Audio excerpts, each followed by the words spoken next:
Hello, this is Alyssa, the White Tail Woman. Welcome back to my channel. Today I'm going to show you my garden on the go and how it has progressed. So here we are 2 weeks after planting and everything has grown so much.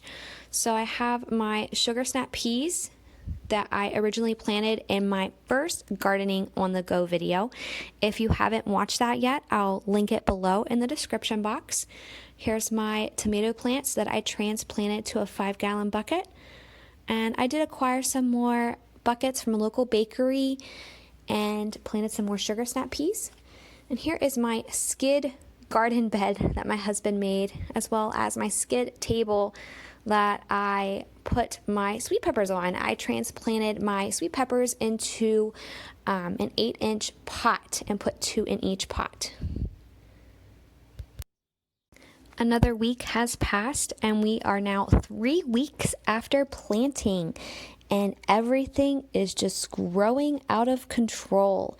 So it looks like my sugar snap peas need trellised immediately. So let's get to work. So in my first video, I did not show you guys my little skid raised garden bed that my husband made. So I'm going to show you some more pictures and give you some more information on how we built it and what we used to trellis our sugar snap peas in it. To hold the soil up in your raised bed, you are going to need a garden fabric. Something that is porous, but yet will not allow all the dirt to escape through the bottom. It will just allow for water drainage. And for extra support underneath the fabric, we're going to use chicken wire to help hold it up. We're also going to use the chicken wire to trellis. For this raised garden bed, we just used an old skid from our wedding. You can see that there is writing on the top of the skid, and we had 4 posts that we just used for the legs, and there is the fabric and the chicken wire, as well as a scrap board that we used just to hold that together. For the top to trellis, we just used 4 old porch rails off of our porch that didn't get used and just strapped the chicken wire to it, so we made trellis or sugar snap peas. To trellis my sugar snap peas in my 5-gallon bucket, I used a metal hanging basket holder that's about 6 foot tall. And I placed them as wide as I needed them for my sugar snap peas. And I allowed room so I can put my buckets about halfway back from the chicken wire because I planted all my sugar snap peas in the center of my buckets. So in order for them to be trellised, they need to be right along the chicken wire.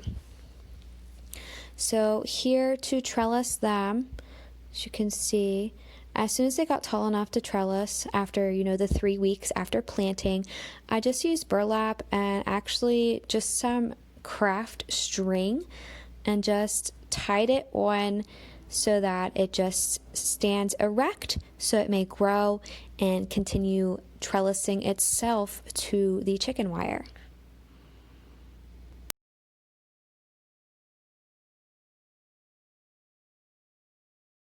So now let's take a look at my sweet peppers.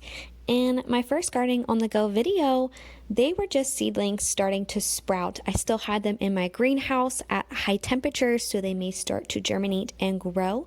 I did go through the thinning process with my sweet peppers and kept the strongest seedlings that sprouted.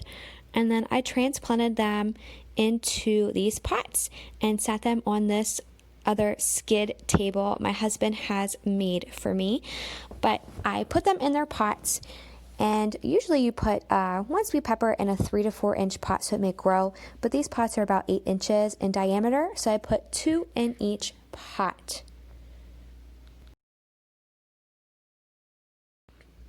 So now we go into my cherry tomatoes.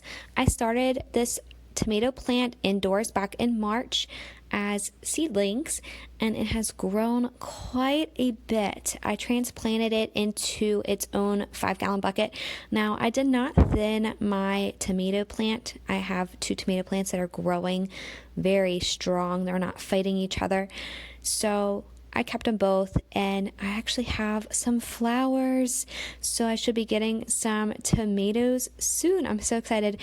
And I actually just removed it off of my raised platform so you may have a better image and see the tomato plant by itself.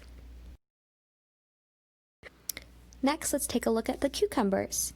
So these cucumbers I started in my first video, and I did thin these cucumbers and kept the strongest ones, and I have 4 that are growing. It looks like the leaves are starting to be attacked by bugs, or I must have got them wet and then the hot sun, fried them.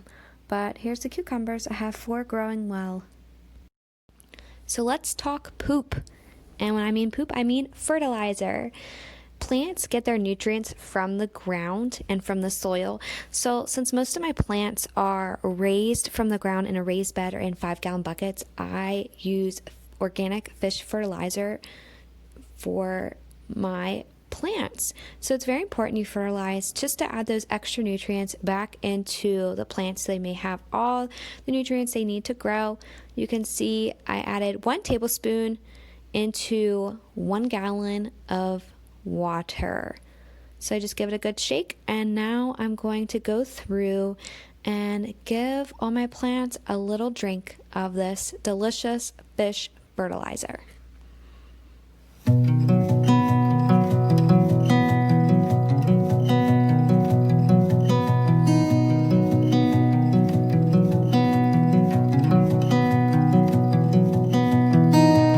We were riding down the hill. Summer breeze came from the sea. Nighttime dances, colored pills. Morning sex under the tree. I also wanted to add that when you have a raised garden bed like this, or a garden on the go like I do, it is very important to have your buckets raised off the ground. In my first video, I showed you the drain holes that I drilled in the bottom of all my buckets and what I did to raise them off the ground. But here, since I have so many buckets, I actually acquired an old it's actually a crib frame that I use to put all my buckets on. That way they are raised an inch or 2 off the ground. It's also very important to water your plants consistently, and especially when they're in 5-gallon buckets, the soil tends to dry out faster. So I always like to make sure I water my plants thoroughly at least 2 times a day. I do it early in the morning before it starts to get too warm. That way the plants have an opportunity to soak up the water before it evaporates in the air. And then I also water them when it gets dark out. That way they also get another good drink, and the soil's all wet and saturated so that they may have, the water they need to grow. I hope you enjoyed this video and enjoyed following along on my gardening on the go journey. We finally sold our house, so we will be moving these plants to our new home in the near future. So don't forget to hit that subscribe button to follow along. See you next time.